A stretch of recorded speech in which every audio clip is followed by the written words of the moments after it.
नमस्कार प्रेक्षक हो. जागतिक महिला दिनानिमित्त आपण अष्टावधानी तेजस्विनी या कार्यक्रमात मी तेजस्विनी आपलं मनपूर्वक स्वागत करते. आणि खरंच अष्टावधानी कोण असेल तर आज आपले गेस्ट आहेत आणि त्यांना आज आपण आमंत्रित केलेलं आहे. आपल्या सोबत आहेत मौजच्या मुख्य संपादिका, लेखिका, साहित्यिका मोनिका गजेंद्र गडकर मॅम. मोनिका मॅम, मनपूर्वक स्वागत आणि खूप सुरुवातीलाच आभार मानते की तुम्ही आमच्या आचार्य 90 FM वर आलात आणि सुंदरशी आपण आता मुलाखत तुमची. खूप आनंद झाला. खूप छान आहे हा स्टुडिओ आणि पाहता क्षणी अगदी असं वाटलं की खरंच इथे गप्पा छान रंगतील.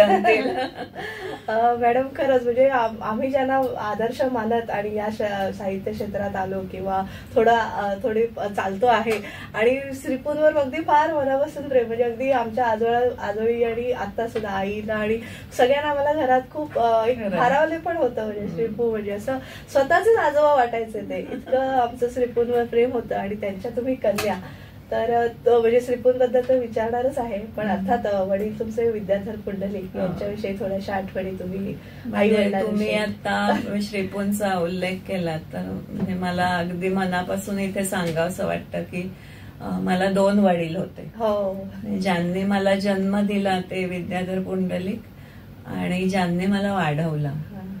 कारण या क्षेत्रात लेखनाच्या येण्याच्या अगोदर म्हणजे माझे वडिलांचं जे काही साहित्यिक असं व्यक्तिमत्व होतं ते पाहत मी मोठी झाले, पण दुर्दैवाने मला ते फार कमी लाभले. पण कदाचित श्रीपूंचा सहवास, त्यांचं वडील पण लाभणं हे माझ्या आयुष्यात लिहिलेलं असेल नियतीने. त्यामुळे मला माझे वडील गेले आणि श्रीपू मिळाले, असं काहीतरी झालं. आणि त्यामुळे कदाचित ते माझ्याकडे म्हणजे आमच्याकडे यायचे पुंडलिक, कारण माझे वडील सत्यकथेचे लेखक आणि आमच्याकडे खूप लहानपणापासून जी काही माणसं यायची त्याच्यात श्रीपू असायचे. आणि श्रीपूंचे म्हणजे ते दैवतच होतं आमच्या घरचं, म्हणजे विशेषतः माझ्या वडिलांचं. तर त्यामुळे ते मला लहानपणापासून बघत होते आणि मला ते सतारिया म्हणायचे, कारण मी सतार वाजवायचे आणि त्याचं म्हणजे वाजवते अजून. पण त्याचं त्यांना अतिशय कौतुक होतं श्रीपूंना, कारण त्यांना एकूणच कला आणि साहित्य हे सगळं आणि त्याचा एक कलावंत म्हणून, प्रतिभावंत म्हणून त्यांना विलक्षण आदर वाटायचा. त्यामुळे माझं वय लहान होतं पण ते मला असं म्हणायचे, काय सतारिया, काय कुठला राग कसा चाललाय. तर मला असं वाटायचं की म्हणजे माझं व्यक्तिमत्व काहीतरी वेगळं आहे हे त्यांनी अधोरेखित ओळखलंय. तर त्यामुळे हे 2 वडील मला लाभले असं मी नेहमी म्हणते. तर त्यामुळे खूपच आनंद झाला की सुरुवातीलाच तुम्ही श्रीपूंचा उल्लेख केला. आणि खरंच, आणि एक काय म्हणतात तसंही वडिलांचं आणि मुलीचं भावनिक नातं असतं. आणि म्हणजे आताही तुमचे डोळे पाणावलेले आहेत जेव्हा आपण श्रीपूंबद्दल तुम्ही बोलताय. आठवणीत अगदी मागे जरी आपण गेलो तरी वडिलांचं आपण अस्तित्व किंवा अजूनही आपण आपल्याला वाटतंय की आपल्या पाठीशी ते उभे आहेत, आपल्यावर साहित्य संस्कारांवर त्यांचा कुठेतरी संस्कार झालेला आहे. नेमकेपणाने श्रीपूंकडनं किंवा वडिलांकडनं तुम्ही साहित्यिक वारसा काय उचललेला आहे ते जाणून घ्यायचंय. वारसाच्या बाबतीत मला नेहमी मी सांगत आली आहे की वारसा सांगणं खूपच सोपं असतं की मी त्यांची मुलगी वगैरे, पण तो निभावणं खूप अवघड गोष्ट आहे. आणि सातत्याने ज्या लेखकांनी म्हणजे माझ्या वडिलांनी ज्या व्रतस्थ निष्ठेनं लेखन केलं, कुठेही तडजोड गुणवत्तेच्या बाबतीत केली नाही, त्यासाठी कमी लिहिलं की त्यांना वेळ लागायचा, कारण त्यांच्याकडून जे लिहिलं जाईल ते मी कसदारच लिहीन, दर्जेदार.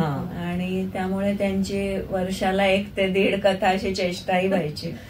पण ते म्हणायचे की मी त्या कथेवर किती काम केलंय याच्यापेक्षा माझी कथा कशी उतरली आहे हे फार महत्वाचं आहे. त्यामुळे आजही त्यांची कथा अंमलान झालेली नाही, ती टवटवीत वाटते. त्याला कारण त्यांचं कदाचित त्या मागची अभंग अशी निष्ठा आहे. त्या निष्ठेचा माझ्यावर खूप मोठा संस्कार झाला. म्हणजे मी लहान होते आणि मग आमच्या घरी खूप लेखक मंडळी येत जात असत, त्यांच्या चर्चा मी ऐकलेल्या आहेत. पण अर्थातच खूप लहान असल्यामुळे त्या चर्चांचा असा अप्रत्यक्षपणे कदाचित माझ्यावर संस्कार झाला असेल. कारण काय साहित्य आणि कथा वगैरे याचं काही फार मोठं काही माझ्या त्यावेळेच्या बालवयात संस्कार नव्हता. मी वाचत असे, पण माझं म्हणजे निबंध वगैरे चांगले असत, ते वाचले जायचे. त्यामुळे तो कदाचित न कळत त्या चर्चांचा माझ्या वडिलांच्या मी म्हणजे त्यांना सतत लिहितच बघत आले. म्हणजे ते सतत लिहित असायचे आणि दुसरं म्हणजे त्यांना भान नसायचं. म्हणजे आम्हा मुलांचं सुद्धा आम्ही कितवीत आहोत, काय करतो आहोत त्याचे, पण त्यांचं ते रूपच मला खूप आवडायचं. की असं वाटायचं की माझे वडील काहीतरी असामान्य आहेत, वेगळ्या प्रतिभेचे आहेत. आणि त्यामुळे इतर मैत्रिणींचे वडील आणि माझे वडील असे नकळत तुलना व्हायची, तेव्हा वाटायचं की नाही माझ्या घरचं वातावरणही वेगळं आहे, ग्रेट आहोत. आणि बाहेरही मला पुंडलिक म्हटल्यावर मग विद्याधर पुंडलिकांचे कोण असं, तर तेही मला खूप माझी मान अगदी ताठ व्हायची की मी माझे वडील ते वगैरे असं. त्यामुळे अशा काही संस्कारांचा नक्कीच वाटा आहे.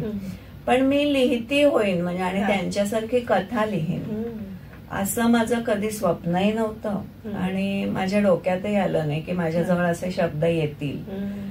पण मध्यंतरीच्या काळात माझा भाऊ गेला 80 साली आणि मग त्या दुःखाने म्हणा किंवा एक म्हणजे टीयर्स हेच तुमचं कदाचित सर्जनशीलतेचं मोठी वेदना ही तुम्हाला लिहितं करत असते. त्यावेळेला मी प्रथम कविता लिहायला लागले आणि मग ते म्हणजे लक्षात आलं की ह्या सगळ्या खूप भावनिक लेवलवर किंवा वैयक्तिक आपल्या दुःखाची ती एक प्रकारची आविष्कार करणारी अशी गोष्ट आहे. ती कविता म्हणून त्याला काही प्रतिभेचा स्पर्श नाही, हे लवकर लक्षात आलं माझ्या. त्यामुळे माझी कविता थांबली. पण श्रीपूंकडे नंतर मी जायला लागले आणि त्यांनी मला विचारलं की तू काय करणार आहेस. माझं लग्न झालं दरम्यान अभिजित गजेंद्र गडकरांशी आणि मग मी आले आणि अगदी श्रीपूंच्या जवळ एक स्टॉप होता आणि मग त्यांनी मला एक दिवस काय करायचं असं काहीतरी करायचं होतं. मग मी सरोजिनीबाईंना जाऊन भेटले, वैद्यांना, शंकर वैद्यांना भेटले, पुष्पाबाई भाव्यांना भेटले की मला काहीतरी करायचंय, मला शिकवायचंय. पण ते मला काही प्रोफेसरशिप मिळाली नाही. दरम्यान मला श्रीपूंनी एक दिवस माझी परीक्षणं वाचून बोलवलं आणि मग ते म्हणाले मला मदत करशील का तू. मी म्हटलं संपादनातलं मला खरोखरच काही माहिती नाही आणि मी काय या माणसा आणि एवढ्या विचक्षणचा मला दडपणच आलं. तर ते म्हणाले काही नाही आपण बघूया, मी तुला असं समजतो की मातीचा गोळा आहे, मी बघतो त्याला आकार देता येतो का. आणि मग मी त्यांच्याकडे जायला लागले. ते त्यांच्याकडे गेल्यानंतर मला जे काही मौजेकडे आलेलं साहित्य वाचता तिथल्या लेखक परत तिथेही येत होते, जसे माझ्या घरी येत होते, ते सगळं ऐकता कुठेतरी माझ्यातला लेखक जागा होऊन गेला असावा किंवा अनेक तऱ्हेचं लेखन मग मौजेकडे यायचं. ते वाचता मला एक प्रकारचं माझ्यातला लेखक जसा जागा होत गेला तसा माझ्यातला संपादकही हळूहळू घडत गेला आणि ते दोन्हीच एकमेकांना पूरक असं काहीतरी मिळत गेलं आणि मी कथा लिहायला लागले. आणि ती कथा जी होती ती मला माझं काहीतरी ते आहे, म्हणजे माझी ओळख आहे हे कुठेतरी. कारण पहिली कथा लिहिल्यानंतर असं वाटलं की मी काहीतरी खूप मोठं साध्य केलं. अरे वा. आणि खरं म्हणजे ती कथा काही अर्थ नव्हता त्या कथेला, पण कुठेतरी मी सापडले त्या कथेतून. आणि मग मी श्रीपूंकडे संपादनाचं काम करता लिहू लागले. मग माझ्यातला संपादक माझ्यातल्या लेखिकेला मदत करायला लागला, कधी लेखिका संपादकाला मदत करायला लागली. आणि मला श्रीपूंचा खूप मोठा फायदा असा झाला की माझी प्रत्येक कथा झाल्यावर ते वाचत होते. सुरुवातीला मग त्यांनी काय मला फारसं उत्तेजन दिलं नाही, कारण त्यांना ती कथा काय फारशी पडली मला आठवतं की मी एकदा तर ते मला म्हणाले की कथा कशी नसावी याचं उत्कृष्ट उदाहरण म्हणजे तुझी कथा आहे. अरे बापरे. पण त्याने मी नामोहरम झाले नाही. जसं सतार वाजवताना आपल्याला ती गोष्ट हातातून निघण्यासाठी खूप मेहनत घ्यावी लागते, रियाज करावा लागतो, तसा तो रियाज करणं मी शब्दांचाही सोडलं नाही आणि लिहित राहिले. मग पहिली कथा, दुसरी कथा, अशा एक एक, जसं माझे वडील वर्षाला एक कथा लिहित तशा माझ्या कथा व्हायला लागल्या. पुढे टिकेकरांनी, अरुण टिकेकर लोकसत्ता, त्यांनी माझी जी मला थोडीशी जमली होती ती कथा अतिशय त्याचं स्वागत केलं आणि लोकसत्ता दिवाळी अंकात ती प्रकाशित झाली. आणि मग त्याचं मानधनही त्यांनी मला जबरदस्त दिलं की ते म्हणाले की ही तुझी सुरुवात आहे, पण मी तुला मानधन असं दिलंय की ह्याच्यातून तुला पुढे लिहिण्यासाठी, निर्मितीला खूप काहीतरी मिळेल असं मला वाटतं आणि तू त्या दिशेने जाशील असं टिकेकरांनी मला त्यावेळेला सांगितलं. आणि मग माझं नातं, त्याच्या पुढची जी कथा होती त्याला साप्ताहिक सकाळचं पहिलं बक्षीस मिळालं. त्यावेळची ती साप्ताहिक सकाळची कथा स्पर्धा फार महत्वाची होती आणि जवळजवळ परदेशातून वगैरे त्यात खूप भाग घेणारे असे 1500 वगैरे असे 2000 कथा येत असत त्यावेळेला. त्याच्यातून ती पहिली निवडली गेली आणि मग हळूहळू एक एक एक एक करत ते मौजेने काढणं एक माझं स्वप्न होतं आणि तिथेच मी काम करत होते. तर मी भीतभीतच श्रीपूंना विचारलं की माझा पहिला कथा संग्रह मौज काढेल का.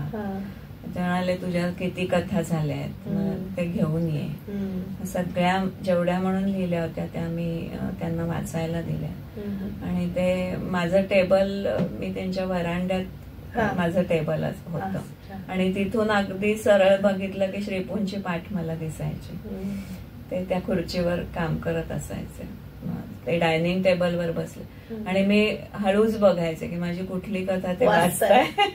त्यांचे रिमार्क्स असायचे समासात त्यांनी ठेवलेले किंवा खुणा असायच्या किंवा त्याच्यावर हे सुधारायला पाहिजे वगैरे असं ते बघण्यासारखं होतं.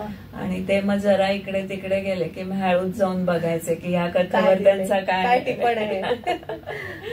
असं ते पहिला कथा संग्रह ते म्हणाले सगळ्या कथा वाचून की नाही मौज तुझा पहिला कथा संग्रह काढेल आणि भूप माझा मग पहिला. खरंच. आणि भूप तसा प्रातःकाळी समयी होणारा राग आहे आणि भूपने साधारण एक गाण्याची सुरुवात म्हणजे आपण गायला सुरुवात केली शिकायला की तो सोपा राग म्हणून असं हे करतात. किंवा माझ्या वडिलांनी त्याचं वर्णन केलंय की असं लहान मूल पटकन यावं आई वडिलांच्या जवळ आणि त्याला आई वडिलांनी कौतुकाने उचलून घ्यावं, तसा तो भूप राग आहे असं एका कथेत त्यांच्या वर्णन आहे. तर तसा तो साधा राग सोपा म्हणून ती सुरुवाती करतात शिकवायला ते भूप. आणि तुमचा कसं सतारीचा म्हणजे शास्त्रीय संगीताचा आणि माझी भूप नावाची कथा पण आहे. अच्छा. त्यामुळे त्याचं नामकरणही श्रीपूंनीच केलं. अच्छा. एक छोटीशी विश्रांती घेऊया आणि आपल्या या अष्टावधानी तेजस्विनी या कार्यक्रमात गजेंद्र गडकर मॅडम यांच्याशी आपला संवाद साधत ठेवूया आणि त्यांचं साहित्यिक सगळं प्रवास आपण उलगडून बघणार आहोत. एक छोटीशी विश्रांती घेऊया आणि पुन्हा भेटूया. तोवर तुम्ही ऐकत राहा आचार्य 90 FM युअर ओन रेडिओ.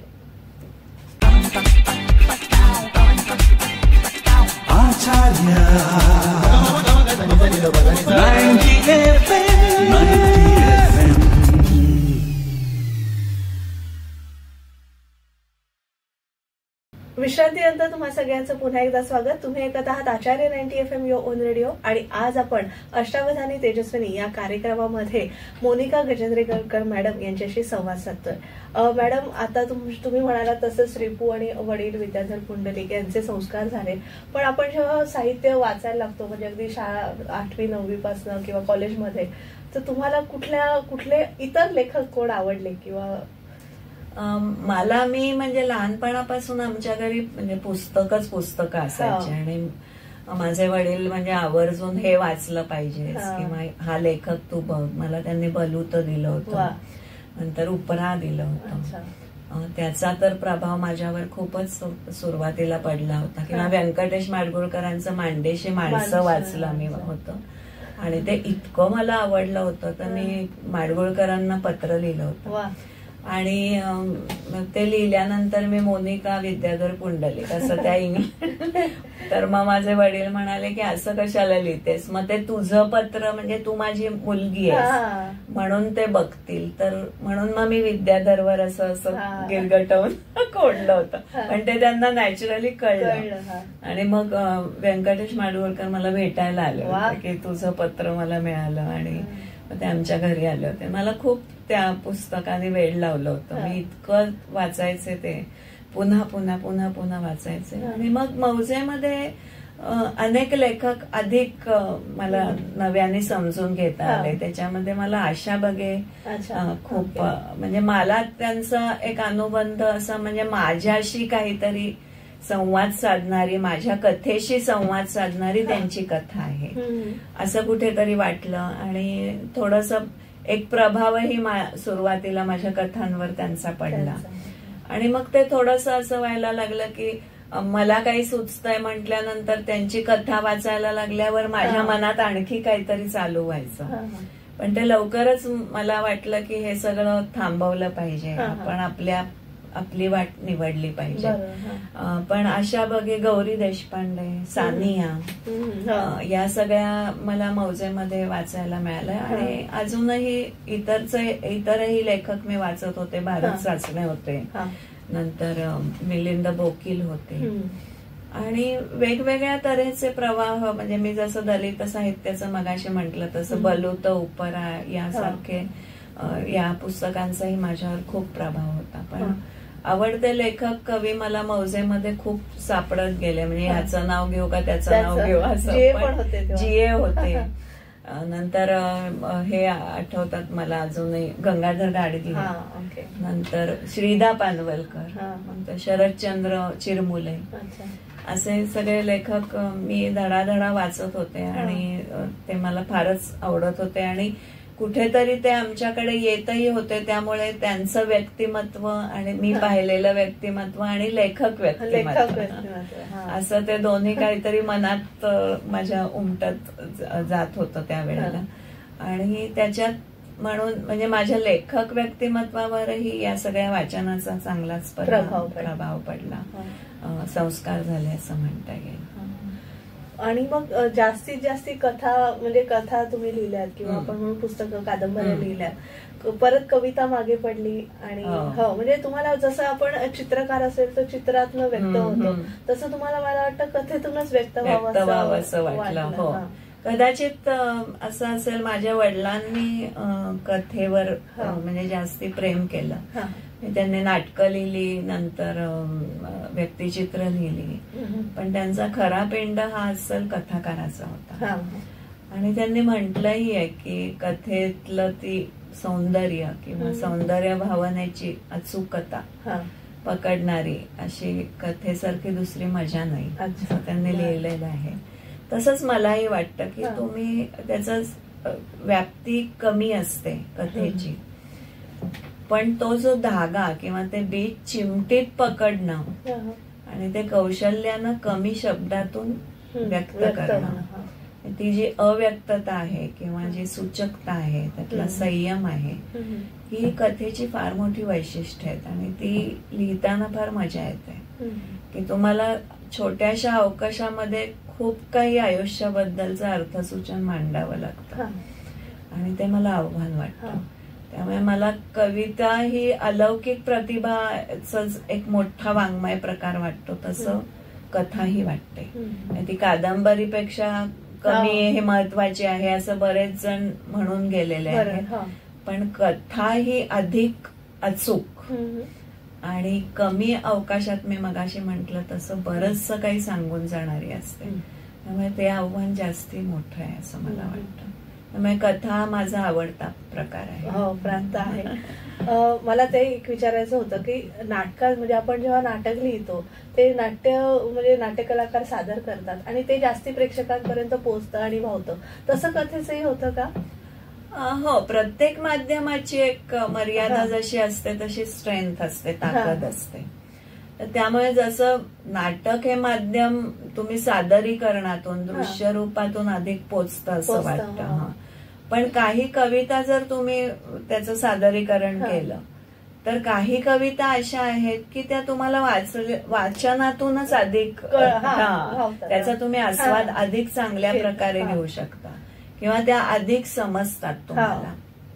त्यामुळे सादरीकरणाचा जो एक कलेचा प्रकार आहे तो नाटक आहे. आणि साहित्य हे तुम्ही तुमच्याशी संवाद करत ते तुम्हाला अधिक प्रगल्भ करत जातं मनातल्या मनात. म्हणजे एका प्रकारे तेही त्याचं सामर्थ्य आहे. म्हणजे ती जरी मर्यादा वाटली तरी.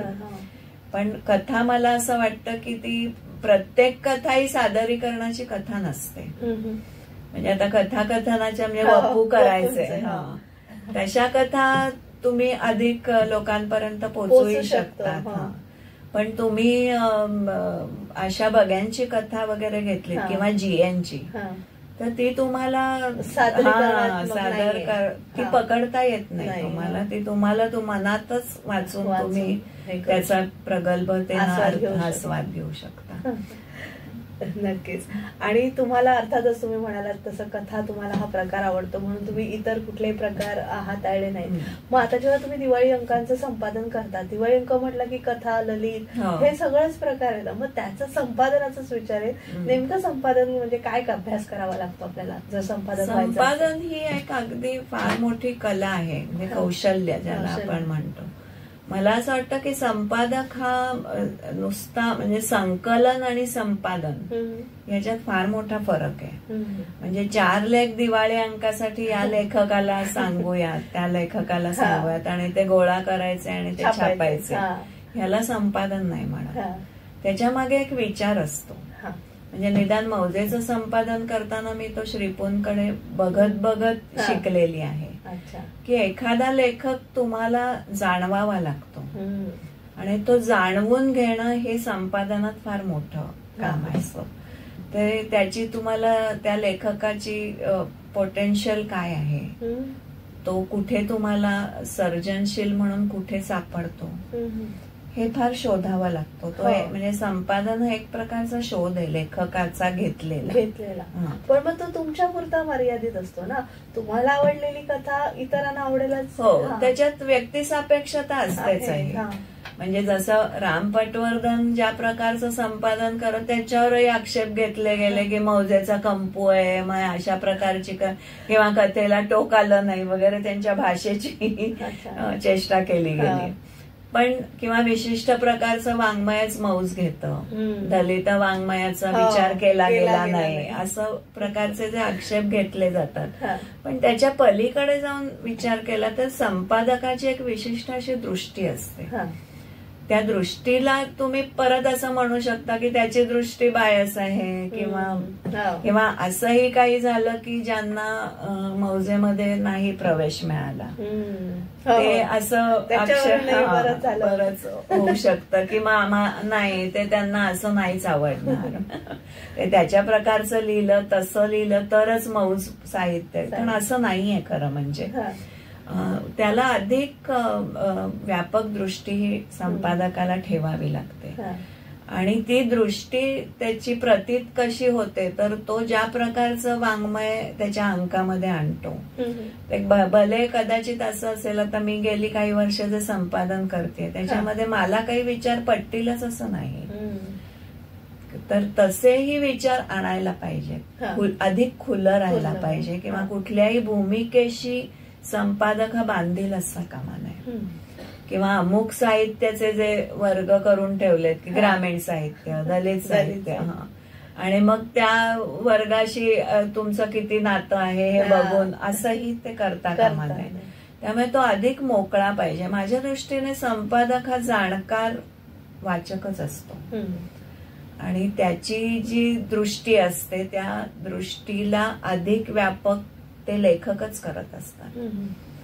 म्हणजे तुम्ही ज्या ज्या प्रकारचे लेखक त्यांचं साहित्य मागवल्यानंतर आमच्याकडे त्याच्यावर चर्चा होते किंवा त्या लेखकांशी बोललं जातं, त्याला सुचवलं जातं किंवा त्याची जी काही सामर्थ्य त्याच्या लेखनातून कळलेलं आहे जे त्याला कळलेलं नसतं कधी कधी. ते त्याला जाणवून देणं की तुझी एवढी एवढी क्षमता आहे आणि त्या क्षमतेचं तू लिहू शकतोस आणि ते इथे कुठेतरी मिसिंग आहे. तू या दिशेने गेलास तर तुझं ही साहित्यकृती अधिक परिपूर्ण होईल हे सुचवलं जातं. आता काही अलीकडे असा काळ आलाय की मी जे लिहिलं, लेखकाने लिहिलं ते अंतिम, हा कोण मला सुचवणार, किंवा श्रीपूंपासूनही असं आहे की श्रीपू म्हणजे त्यात तुम्ही महिला. हो म्हणजे असं रिपेअर काय मौजेमध्ये कथा रिपेअर करावी लागते अशा प्रकारचे जे काही विनोद निर्माण झाले तसं ऍक्च्युली नाही आहे. म्हणजे श्रीपूंचंही तसंच एक स्वातंत्र्य लेखकाचं मानूनच ते त्याला सुचवत असत की त्याची कलाकृती अधिक चांगल्या दिशेने, अधिक ज्या उंचीवर आहे त्याच्यापेक्षा तो अधिक उंची गाठू शकेल हे ओळखून ते सुचवत असत. आणि त्याच्यावर बंधनही नसते त्यांच्या टिप्पणीचं की मी असं म्हणतोय तर तू ते तसंच करायला पाहिजे. ते नेहमी म्हणत की हे मला वाटतंय, तुम्हाला ते पटतंय का बघा, कारण ही कलाकृती तुमची आहे, ती श्रीपू भागवतांची नाही आहे. त्यामुळे संपादकांनी ही दृष्टी जर आत्मसात केली आणि त्याच्यात सर्वात महत्वाचं म्हणजे ना लेखकाचा अहंकार फार महत्वाचा असतो. त्याचं मनस्वीपणही तुम्हाला जपावं लागतं. त्याला त्या अहंकाराला धक्का लागता कामा नये. पण तू कुठेतरी अजून पुढे जाऊ शकतोस हे त्याला ज्या नजाकतीने सांगावं लागतं. ते जर संपादकाला साधलं तर तो संपादक अधिक जाणकार असा वाचक आणि त्याचा मित्र होऊ शकतो लेखकाचा. म्हणजे जसा एखादा लेखक लिहिल्यानंतर आपल्या मित्राला, लेखक मित्राला की कसं वाटतंय बघ, तुझं मत मला महत्वाचं आहे, तसं जर लेखकाने संपादकाला मित्र मानलं तर ते अधिक चांगल्या प्रकारचं नातं आहे लेखक आणि संपादक. त्यामुळे अशा प्रकारचं संपादन मौजेच्या दिवाळी अंकाच्या बाबतीत मी करते. त्याने लेख पाठवल्यानंतर लेखकांनी काही सुचवणं किंवा त्याला त्याच्या पद्धतीने आपण अधिक विश्वासात घेणं आणि त्याच्यावर चर्चा करणं. त्या चर्चेतूनही लेखकाला बऱ्याचशा गोष्टी उलगडतात. कधी कधी त्याच्या मनातही काही संभ्रम निर्माण झालेला असतो, तो संपादकाच्या सुचवण्यामुळे अधिक मोकळा होतो. अशा ह्याला संपादन कौशल्य म्हणतात. आपण नेहमी यशस्वी माणसाला विचारतो तुझ्या यशाचं गमक काय आणि तेच आम्हाला जाणून घ्यायचंय. कारण श्रीपूंसारखं जे मौजेचं जे आहे सगळं वलय आहे ते अजून तुम्ही अबाधित ठेवलेलं आहे, हे तुमच्या यशाचं गमक आहे. तर त्याबद्दल थोडंसं जाणून घ्यायचं. कारण आता एवढे दिवाळी अंक आले, एवढे कॉम्पिटिटर्स आले आणि एवढं सगळीकडे म्हणजे प्रिंट मीडियाच नाही तर इलेक्ट्रॉनिक मीडिया आले, तरी पण मौजेचा दर्जा हा तसाच आहे, टिकून आहे इतकी वर्ष, शतकानुशतक. तर मला मी धन्यवाद म्हणते आधी मनापासून. कारण बरेच लोकांना असं म्हणतात तेव्हा मला असं श्रीपूंची खूप आठवण येते की 2007 मध्ये ते गेले आणि 7चा जो दिवाळी अंक होता तो मी करावा असं त्यांनी मला जाण्यापूर्वी म्हणजे मार्च वगैरे मध्ये सांगितलं. आणि ते मला जबाबदारी फार मोठी वाटली होती. अर्थात ते माझा तो अंक बघायला नाही राहिले, पण एक जी नैतिक जबाबदारी मौजेचं संपादन करताना दरवर्षी माझ्यावर असते, त्यामुळे माझ्याकडनं तो नैतिकतेचा हा जो निष्ठेचा भाग आहे तो कधी कमी होत नाही आणि तो मी कमी केलेलाही नाही. की ही एक परंपरा आहे मौज म्हणजे, आणि ती परंपरा मला सांभाळायची आहे. आणि दुसरीकडे संपादक म्हणून माझाही ठसा त्याच्यावर उमटावा अशी माझी स्वतःची एक इच्छा असते. की म्हणजे जी परंपरा आहे ती नुसतीच सांभाळत राहणं म्हणजे मौजेचा दर्जा सांभाळणं असं नाही. तर श्रीपूंच्या दृष्टीने नवीन नवीन लेखक शोधणं, त्यांना लिहितं करणं, त्यांच्यावर नजर ठेवणं, किंवा ते एखादं चांगलं लेखन जर नजरेतून सुटलं, दुसऱ्या दिवाळी अंकात त्यांनी वाचलं, तर ते मला म्हणायचे हा लेखक आपल्या नजरेतून कसा सुटला, आणि ते अस्वस्थ व्हायचे की तो शोध आपला कमी पडला. तो शोध आपण वर्षभर घेतला पाहिजे. त्यामुळे मौजेकडे ज्या प्रकारचं अनाहूत साहित्य येतं त्याच्यातून तो शोध घेतला जातो, पण तो एक अभ्यासच करावा लागतो की. आणि आता आपल्याकडे नियतकालिकही उरलेली नाहीये की त्या नियतकालिकांमधून आपल्याला लेखक मिळतील, पण आता समाज माध्यम आली, त्यामुळे त्यावरही खूप चांगलं चांगलं लेखन येतं. फक्त त्यांना ती फेसबुकवर लिहिण्याची जी सवय होते की थोडक्यात लिहायचं, किंवा त्याचं ही एक शैली आहे, त्या शैलीतून त्याला बाहेर काढून ह्याच्या करता मजे करता अधिक काय म्हणता येईल सखोल किंवा अधिक वेगवेगळ्या बाजूंनी त्याच्यावर ते करणं, म्हणजे त्या लेखकावर तसे परिश्रम घ्यावे लागतात. तर ते परिश्रम घेताना आता आता सगळंच बदलत चाललंय, त्यामुळे ते खूप मोठं आव्हान वाटायला लागलंय. कारण अलीकडचे लेखक तसं सहकार्य देत नाहीत, पुनर्लेखन करण्याची त्यांची तयारी नसते, आणि अशातून तो दर्जा परत गुणवत्तेचा राखायचा, नवीन लेखकही आणायचे, परत तेच तेच लेखक तुम्ही जर रिपीट केले तरीही एक आक्षेप येऊ शकतो की हा आता मौजेचा साचा तयार झालेला आहे, तर तोही साचा मोडायचा असतो. अशी सगळी आव्हानं त्याच्यामध्ये आहेत. म्हणजे पण त्यातून एक दर्जा आजपर्यंत माझ्याकडनं राखला गेलाय, याचं मलाही नवल वाटतं. मला खरंच नवल वाटतं, पण ती त्यांचीच पुण्य आहे. आणि एक श्रीपूंची नजर कुठेतरी मला बघतीये, किंवा अजूनही मी काही संभ्रमात पडले की एखादं लेखन आलं आणि हे घ्यावं का नाही, हे थोडंसं कमी आहे, पण त्या लेखकाच्या मध्ये काहीतरी मला दिसलेलं आहे की ते त्याला उत्तेजन म्हणून द्यायचं का नाही. अशा प्रकारचे जेव्हा प्रश्न पडतात आणि मी अडचणीत येते, तेव्हा शांतपणे परत श्रीपूंचाच विचार करते की त्यांनी आज काय केलं असतं, मी आज त्यांच्याशी बोलले असते तर त्यांनी मला काय उत्तर दिलं असतं. कधी कधी श्रीनिवास विनायक कुलकर्णींशी मम्मी बोलते, विशेषतः माझंच लेखन जेव्हा मला कथा द्यायची असते तेव्हा माझी कथा त्यांच्याकडे जाते. कारण संपादक म्हणून तो अधिकार मला जरी असला तरी माझ्याच लेखनाबाबत निर्णय घेण्याचा अधिकार मी मानत नाही. तर अशा प्रकारचे थोडं मत, किंवा आता श्रीकांत भागवत जे आहेत त्यांना वाचायला की मी इथे जरा अडली आहे, तर असं प्रकारचं होतं संपादन. त्यात श्रीपूंच्या चष्म्यातून तुम्ही सगळ्याची स्क्रुटनी, माझी तुलनाच नाही, ते फार वेगळे याच्यावर होते, पण थोडंफार जे काय अंशतः मला घेता आलं ते त्यांनी नजर दिली असं म्हणता येईल. नक्कीच. परत एक छोटीशी विश्रांती घेऊया आणि प्रेक्षक हो मोनिका गजेंद्र गडकर यांच्याशी आपला साहित्यिक संवाद असा सुरू ठेवूया. तुम्ही मात्र ऐकत राहा आचार्य 90 FM युअर ओन रेडिओ.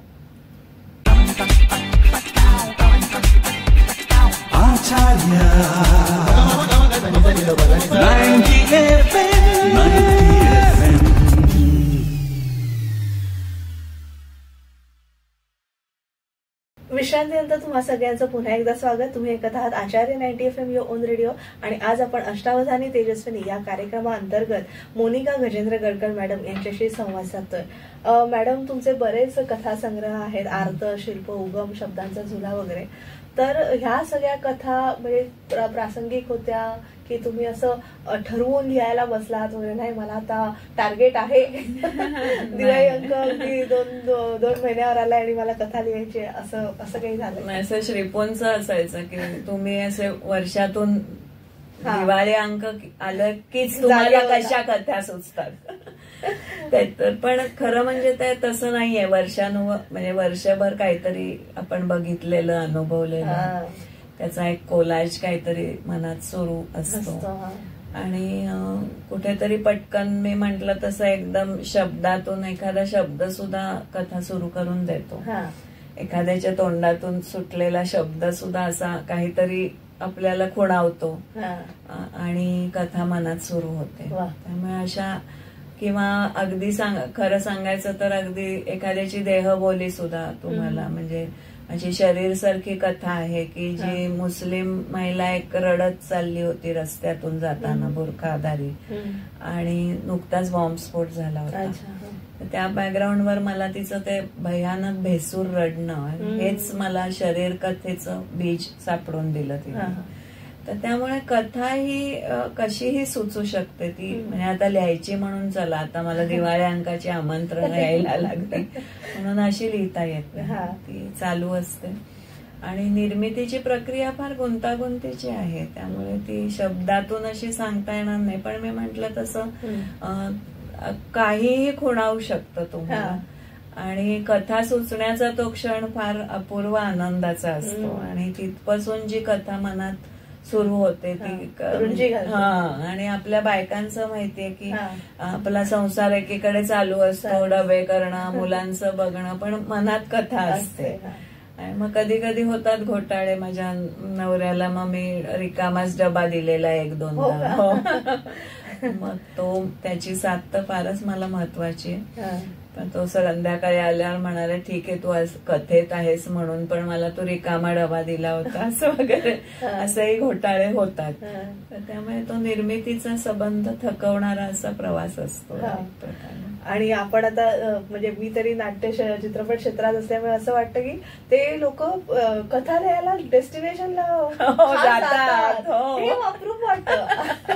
आणि असं बायकांना नाहीच म्हणजे डेस्टिनेशनला जाऊन नाही. माझी जी एक खुर्ची आहे आणि माझं एक साधं पेन असतं त्याच्यावर, आणि मला लिहायला आवडतं. म्हणजे आता मी टाईप करायला लागलीये, पण मला लिहिले तो जो आनंद आणि त्याचं जे समाधान असतं ना ते खूप, की मी काहीतरी लिहिलं असं. मला ते असं टाईप करताना असं वाटतं मी अक्षर नाही ना विसरणार, कसं त्याची वळणं वगैरे जी माझ्या हातात आहेत. आणि माझं अक्षर खूप चांगलं आहे, तर त्यामुळे मला लिहायला खूप आवडतं. आणि ते छान अक्षरात लिहिणं हे माझ्या कथेची पहिली सुरुवात असते. तर त्यामुळे ती गंमत अनुभवत चालू असतं ते लेखन. नक्कीच. आता अर्थात तुमच्या पुस्तकांची बरेच भाषांतरं झालेली आहेत, तर त्याबद्दल म्हणजे भाषांतराचं जग कसं असतं? म्हणजे मला अगदी अनपेक्षितपणे म्हणजे माझ्या कथांचे अनुवाद झाले असं, म्हणजे मला अपेक्षाच नव्हती. पण एकदा प्रकाश भातंब्रेकर जे अनुवाद क्षेत्रात फार मोठं नाव आहे, ते साहित्य अकादमीच्या ह्याच्यावर होते, सचिव होते आधी. तर त्यांनी माझी साहित्य अकादमीचा एक कलासंधी नावाचा कार्यक्रम असतो, त्याच्यात एका लेखकाला बोलवलं जातं आणि त्यांनी त्याची कथा वाचायची आणि मग त्याच्यावर बोलायचं किंवा काही प्रश्न आले तर, असा तो कार्यक्रम होता. तिथे मी माझी धर्म नावाची कथा वाचली होती आणि ते आले होते. आणि ती वाचल्यानंतर ते खूप प्रभावित झाले आणि मला म्हणाले की मी याचं हिंदी भाषांतर करू का.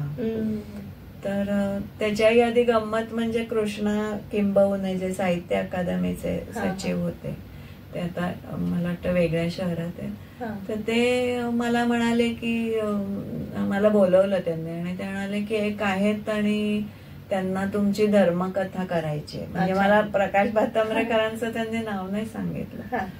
तर मी म्हटलं कोणाला करायचे, तर आहेत एक जण ते नाव सांगत नव्हते. आणि मग नंतर ती कथा तर ती तुम्ही आणून द्याल का मला. मग मी त्याची झेरॉक्स त्यांना दिली आणि मग काही दिवसांनी मला प्रकाश भातंब्रेकरांचा फोन आला की मी ती कथा वाचून फार त्यावेळेला प्रभावित झालो होतो, पण मी काही तुम्हाला म्हटलं नाही आणि मी आता त्याचा अनुवाद केलेला आहे. आणि मग एक एक करून त्यांनी कथा इथल्या हिंदी त्यांच्या मासिकांमध्ये त्या येत गेल्या. नंतर अकादमीचं भारतीय समकालीन कथा आहे म्हणून त्यांचं निघतं, त्याच्यामध्ये माझी धर्मकथा आली. आणि मग जवळजवळ 5 कथा माझ्या दीर्घकथा असतात, तर त्या त्यांनी केल्या आणि मग मला दाखवल्या. त्यांचं हिंदी अतिशय उच्च पातळीवरचं अभिजात असं म्हणता येईल तसं फार सुंदर त्यांनी ते अनुवाद केले. आणि मग त्यांनीच दिल्लीला प्रकाशनाला त्या पाठवल्या आणि प्रभात प्रकाशनातर्फे त्याचं 2 छोरों के बीच नावाचा माझा कथा संग्रह आला. आणि त्याआधी त्याच समांतरपणे दैवयानी दवे म्हणून गुजराती आहेत, गुजराती मला वाटतं ते शिकवतात किंवा प्रोफेसर आहेत वेगळ्या विषयाच्या.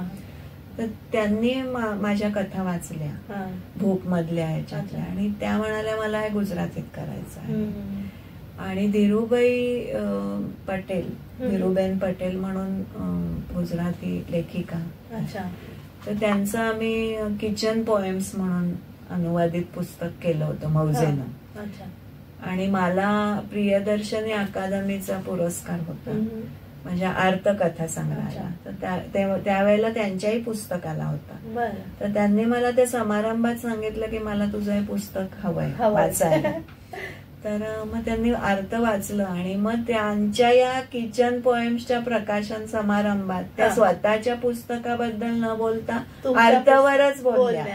आणि तिच्या कथा कशा छान आहेत आणि त्या गुजरातीत यायला पाहिजे असं त्यांनी तिथे आलेल्या अनेक लेखिकांना सांगितलं. त्यात देवयानी दवे होत्या. आणि मग त्यांनी एक एक करत गुजराती, पण ती प्रोसेस फार चांगली होती देवयानी दवे आणि माझी. त्या चक्क माझ्या घरी येत होत्या आणि त्या प्रत्येक कथा त्यांनी समजून घेतली की याचा अर्थ काय किंवा हा शब्द तुम्ही इथे वापरलाय, मला तो गुजरातीत वापरताना त्याची छटा कुठली आहे, म्हणजे मी गुजरातीतला तसा शब्द तो घालीन. किंवा त्यांना माझ्या कथांमध्ये जे संगीत आहे ते त्यांना संगीताचं थोडं आकलन समजण्याच्या दृष्टीने हे तुम्ही कुठल्या अर्थाने वापरलाय, म्हणजे जो बिटवीन द लाईन्स अर्थ जो आपल्या भाषेत येतो तो दुसऱ्या भाषेत आणणं फार कठीण असतं. तो समजून घेतला त्यांनी, त्यातला गंध म्हणता येईल. आणि मग प्रत्येक ओळ ओळ त्या मला वाचून दाखवत होत्या की मला गुजराती येत नाही, पण नेहा सावंत म्हणून एक माझी मैत्रीण आहे, ती मराठीची तिला चांगलं येतं, ती माझ्या बरोबर यायची. आणि त्यांचं दोघींचंही होतं, दवे आणि सावंत, त्याही मैत्रिणी चांगल्या होत्या. त्यामुळे मग नेहा सावंत ही मदतीने मला म्हणजे त्यांना सांगायची की त्याचा असा अर्थ आहे. त्यामुळे ती आमची अनुवादाची प्रोसेस फार चांगली होती. पण जो कथेचा गाभा होता तुमचा तो तिथे रूपांतरित झाला व्यवस्थित?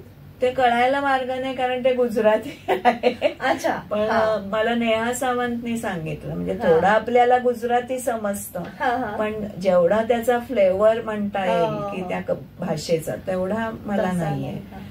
आणि तसंच चंद्रकांत पोळे म्हणून अनुवादक आहेत, ते बरेच आपले मराठी कन्नड मध्ये करतात. तर त्यांनी अर्थ कन्नड मध्ये केला.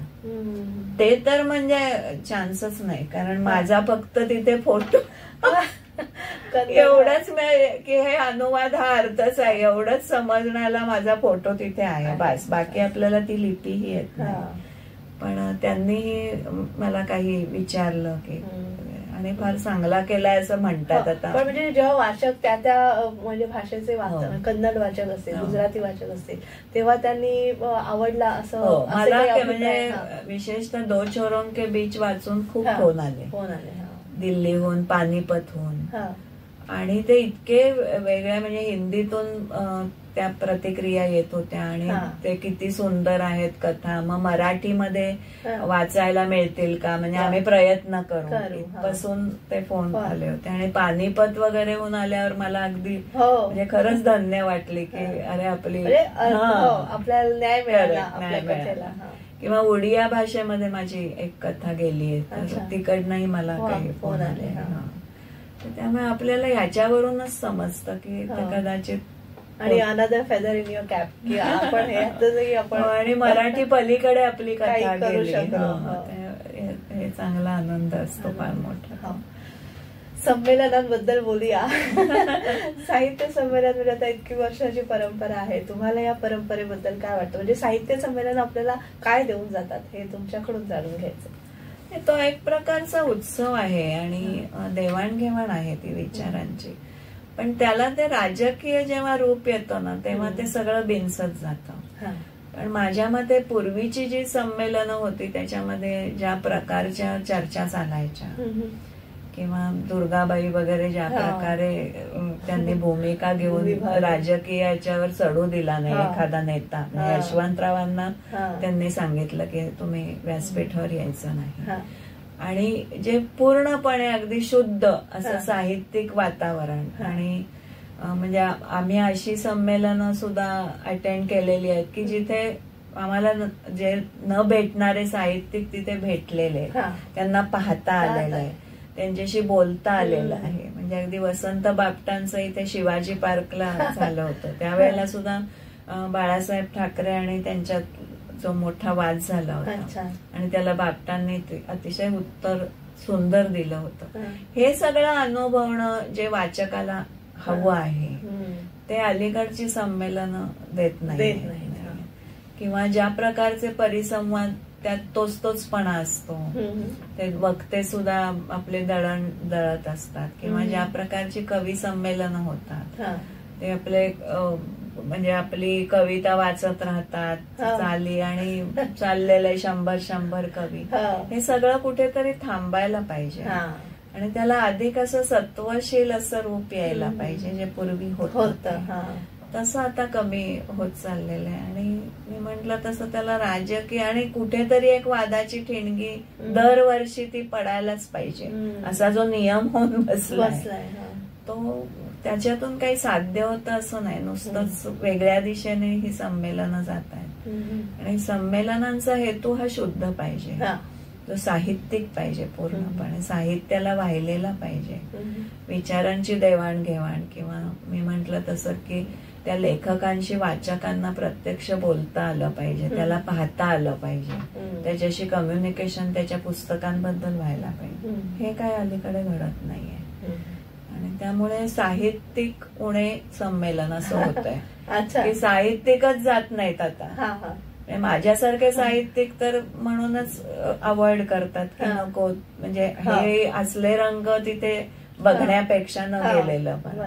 आणि बाकी मग ती व्यवस्था आणि हे सगळं हा भाग वेगळाच, तोही काही, पण तो पूर्वी जी व्हायची तो दर्जा आता नाही राखला जात नाही. अनेक कारण आहेत आणि त्यामुळे तो भाग वगळता खरं म्हणजे संमेलन व्हायला पाहिजेत असं मला स्वतःला वाटतं. परत एक छोटीशी विश्रांती घेऊया आणि मोनिका गजेंद्र गडकर या मॅडमशी आपला साहित्यिक संवाद असा सुरू ठेवूया. तुम्ही ऐकत राहा आचार्य 90 FM युअर ओन रेडिओ.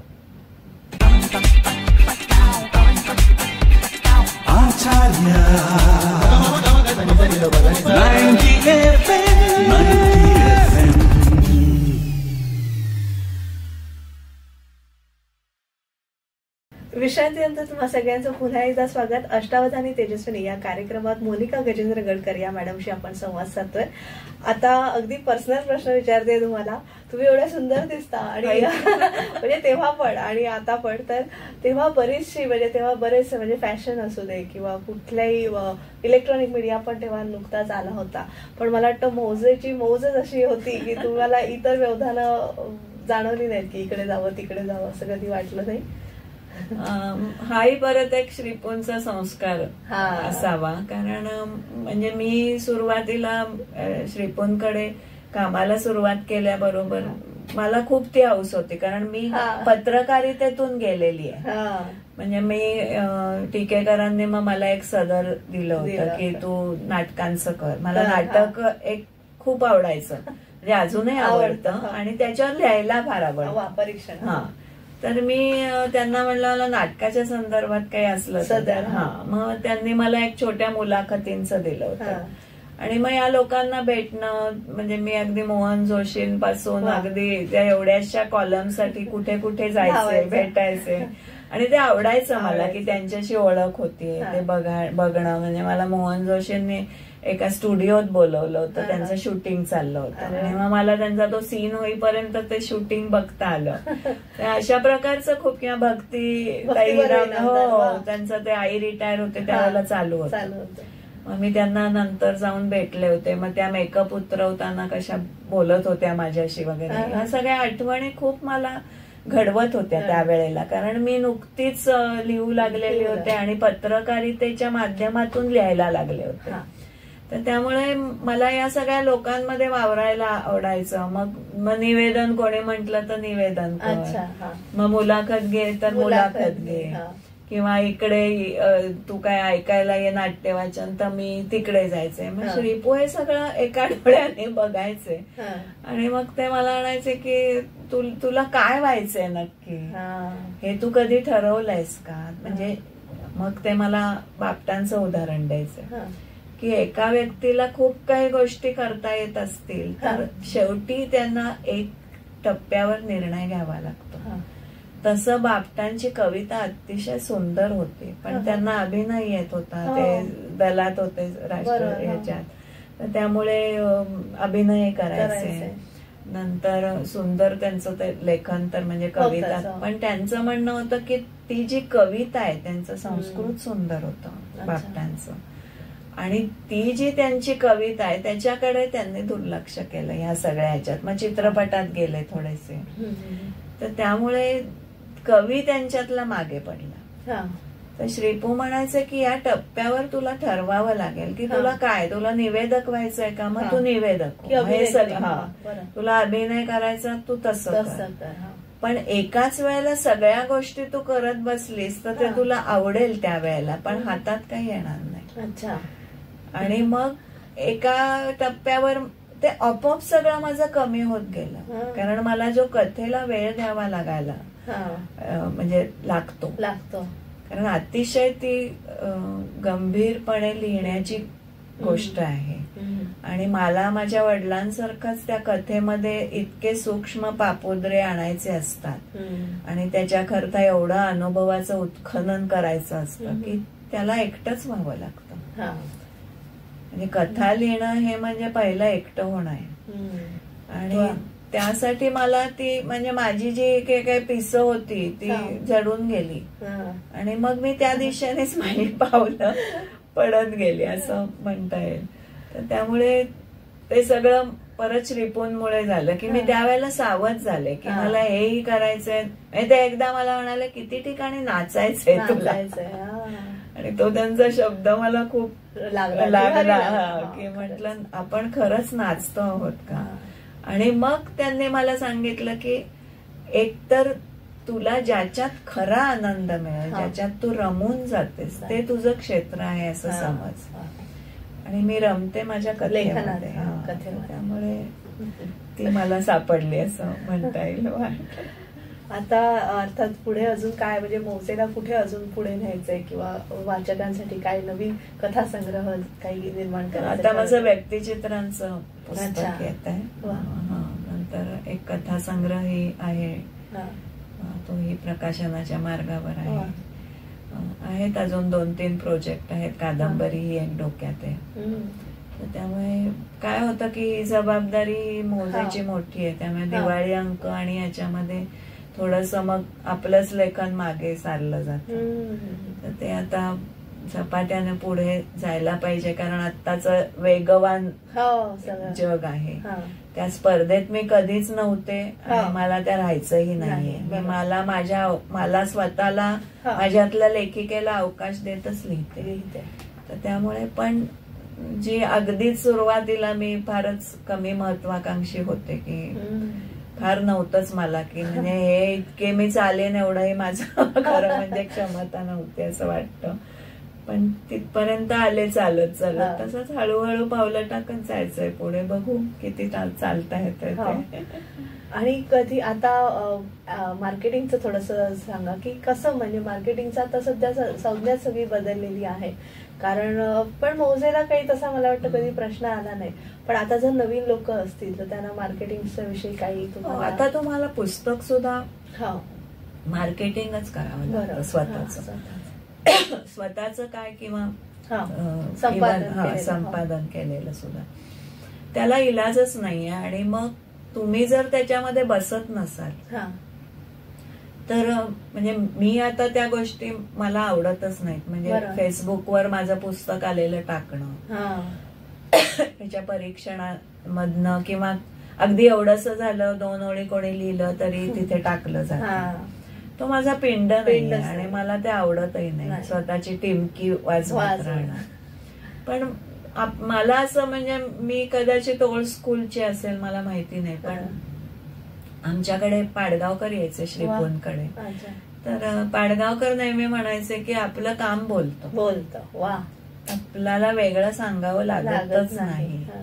आता तोही जमाना पण कमी झालाय की आपलं काम पोचलं पाहिजे, ते पोचलं तरच होतं. आणि आता म्हणजे ते काही वाईट आहे असं नाही, हे मार्केटिंग करावंच लागतं. आणि आता पुस्तकाला प्रॉडक्ट म्हणूनच तुम्ही सादर केलं तरच त्याचा खप, कारण वाचक कमी होत आहे. अशा काळामध्ये तुम्हाला त्याखेरीज पर्याय नाहीये. त्यामुळे मार्केटिंगची वेगवेगळी तंत्र वापरून हरवलेला वाचक परत आणायचा. खूप आव्हानं प्रकाशकांसमोरही जशी आहेत तशी लेखकां, कारण आपलं वाङ्मय वाचलं गेलं पाहिजे तर अर्थ आहे ना.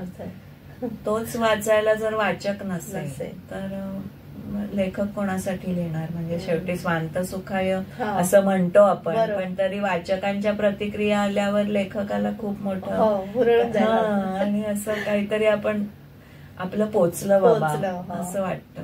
तर त्यामुळे हे मार्केटिंगचं तंत्र अवगत करायला पाहिजे आणि ते होतंय. म्हणजे समाज माध्यमामध्ये खूप प्रकारचं, पण त्यामुळे होतंय काय की गुणवत्ता नसलेलंही नावाजलं जातंय. त्याचं मार्केटिंग अधिक आहे, त्यामुळे अशी पुस्तकही वाचकांना दिशाभूल करतात, असं सगळं होतं. पण तरी कितीही इलेक्ट्रॉनिक मीडिया आला तरी जो प्रिंट मधला जो आनंद आहे तो शाश्वत आहे, शाश्वत आहे आणि तो टिकणार आहे. म्हणजे तुम्ही म्हणता तसं शाश्वतच आहे. तुम्हालाही कदाचित डिजिटल अंक काढा वगैरे.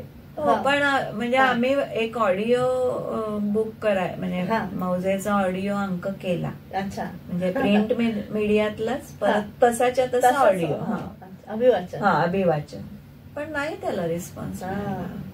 काय म्हणजे इव्हन जी म्हणतात ना की बोलणारी पुस्तकं वगैरे जी, किंवा ई बुक्स वगैरे, म्हणजे आता पुलन सारख्यांची आम्ही ई बुक्स केली, पण जेवढा प्रिंट मीडिया मधनं त्यांना तेवढा नाही आहे. म्हणजे काय कळतच नाहीये. म्हणजे प्रकाशकही संभ्रमित आहे की असं काही करायला जावं तर तिथेही वाचक आहेच असं नाहीये. आणि एखादं पुस्तक अजूनही आवृत्त्यावर निघत्या आहेत, आवृत्त्या असंही आहे. त्यामुळे हे गणित अजून कळत नाहीये. म्हणजे आपण जसं म्हणतो दिवाळीला फराळ होतो तो वेगळाच असतो. जरी तो वर्षभर आता मुंबई पुण्यात मिळतो हल्ली, खरं वर्षभर तो फराळ मिळत असला तरी ते दिवाळीला त्याचं अप्रूप असतं. तसं आपल्या अंकांचं सुद्धा आहे. दिवाळीला आली, दिवाळी यायच्या आधीच ते वेध लागलेले असतात. ती संस्कृती आहे. फारच सुंदर मॅडम, तुम्ही छान आज खूप समृद्ध केलात, आम्हाला साहित्यिक प्रवास घडवला तुमचा सगळा, आणि मौजेची एक छान मौजेदार सफर घडवली, त्याबद्दल मनपूर्वक आभार. इथे येऊन खूप आनंद मिळाला तुझ्याशी बोलून, आणि प्रश्नही छान होते, आणि अतिशय कसा वेळ गेला खरंच कळलं नाही. आभारी आहे. थँक्यू. तर प्रेक्षक हो, अष्टावधानी तेजस्विनी या कार्यक्रमात आज आपण लेखिका, साहित्यिका आणि मौजच्या या दिवाळी अंकाच्या आणि मुख्य संपादक मोनिका गजेंद्र गडकर मॅडम यांच्याशी संवाद साधला. आमची ही मुलाखत तुम्हाला नक्कीच आवडली असेल. आम्हाला अभिप्राय तुमचे जरूर वाचायला आवडतील, तर तुम्ही आमच्या युट्यूब पेजला लाईक, शेअर आणि सबस्क्राईब करायला विसरू नका. आणि लवकरच ही मुलाखत तुमच्या भेटीला येणार आहे आचार्य 90 FM वर. मी तेजस्विनी आपला निरोप घेते. धन्यवाद.